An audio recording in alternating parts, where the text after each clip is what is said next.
Hey guys, Matt here. Got a little bit of a open by accident extra for you. We're going to talk a little bit about some achievement hunting on the Xbox consoles. Right now, I am working on a game called Resident Evil Revelations, more specifically the Xbox 360 version, as this does have two releases on Xbox consoles. You can also get this for the Xbox One, and it does appear, according to TrueAchievements.com, that this has two achievement lists. So if you really enjoy this game, you can kind of double dip for a little over 2,000 gamer score.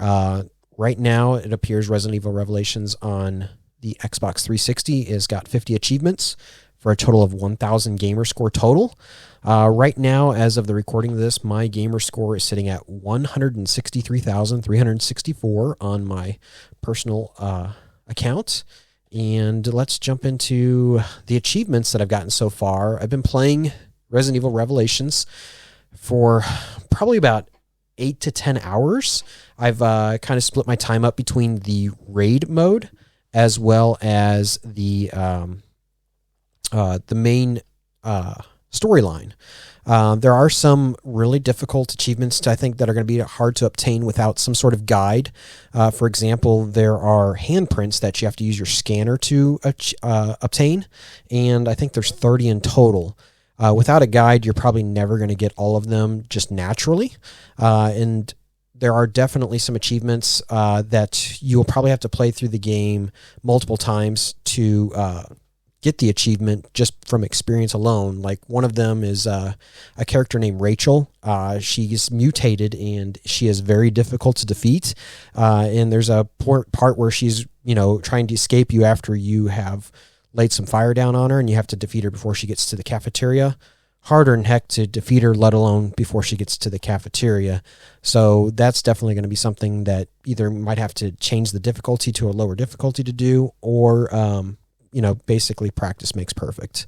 Another one of those that you'll probably have to do on a second playthrough is clearing the game on normal difficulty or above without dying once.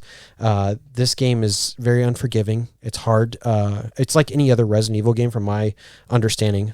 This is my first Resident Evil game I've ever played.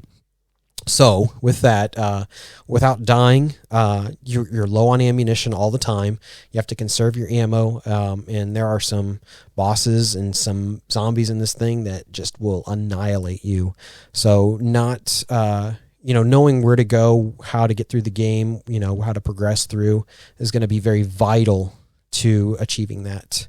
So right now, I have a total of 13 of the 50 achievements after like 8 to 10 hours of play. So this is probably going to be like an 80 plus hour investment to achieve all the achievements if I go for that. Some are pretty simple, like, scanning an enemy for the first time. That's a no-brainer. Finding one of the handprints is a no-brainer. Eventually you're going to stumble upon one. Defeating 150 enemies, that's another one I have. That's a pretty simple one. And then, of course, you've got achievements for just playing through the campaign. This one here is clear episodes 1 through 3, which I've done already. And then I am working on, I've finished episodes 4 through 6, and I think I'm on episode 8 right now. So I'll get another achievement once I finish the 9th episode.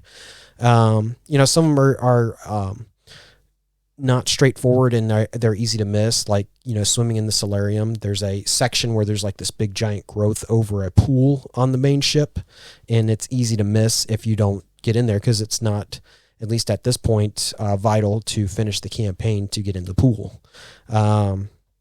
Some of them are like stop an enemy with your bullet with your knife. Basically, you can, if you don't use your knife on a regular basis, that'd be easy to miss.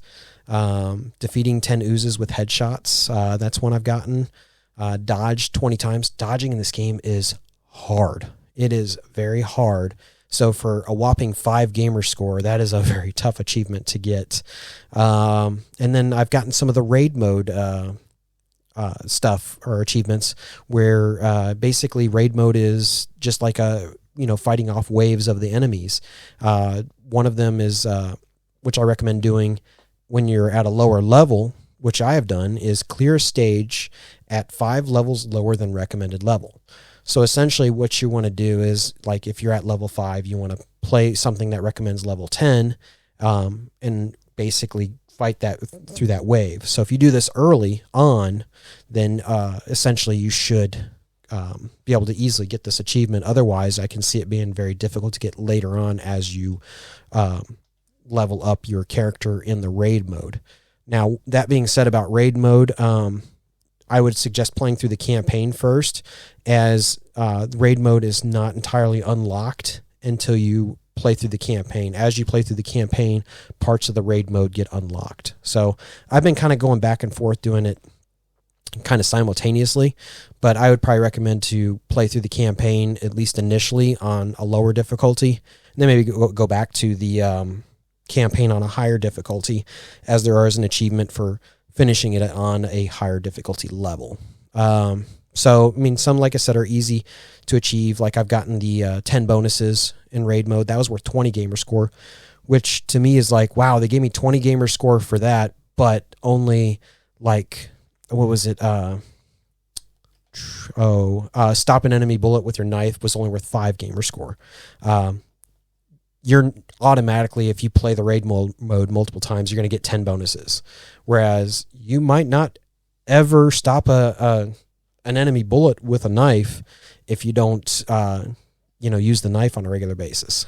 So, some of them, like I said, are very easy to miss achievements on this. I can see the difficulty level of this achievement list being pretty high up there, mainly because of length and then some of the unforgivingness of the campaign.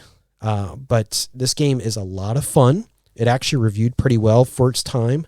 This is actually a re-release of a Nintendo 3DS game that was then ported to like the Wii U, and then we got it on 360, PS3, and then released yet again on the Xbox One and PS4 era. So if you're a fan of Resident Evil, I'd highly recommend this, even if you're not, because I've never really played any of the Resident Evil series, and this is my first foray into experiencing Resident Evil for the first time.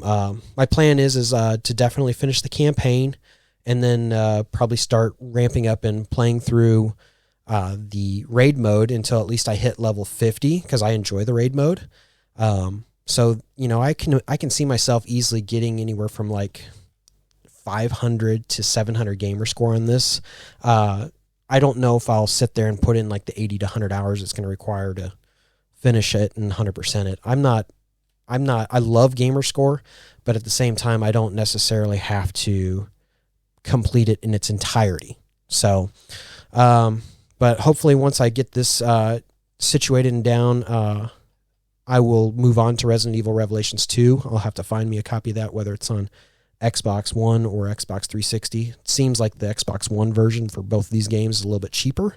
And then the raid mode is fun because maybe I can get Nick in here and he can jump in co-op mode, because the raid mode is co-op mode, whereas the campaign is just a solo campaign. So good story so far. Very fun game. Controls are a little bit tough.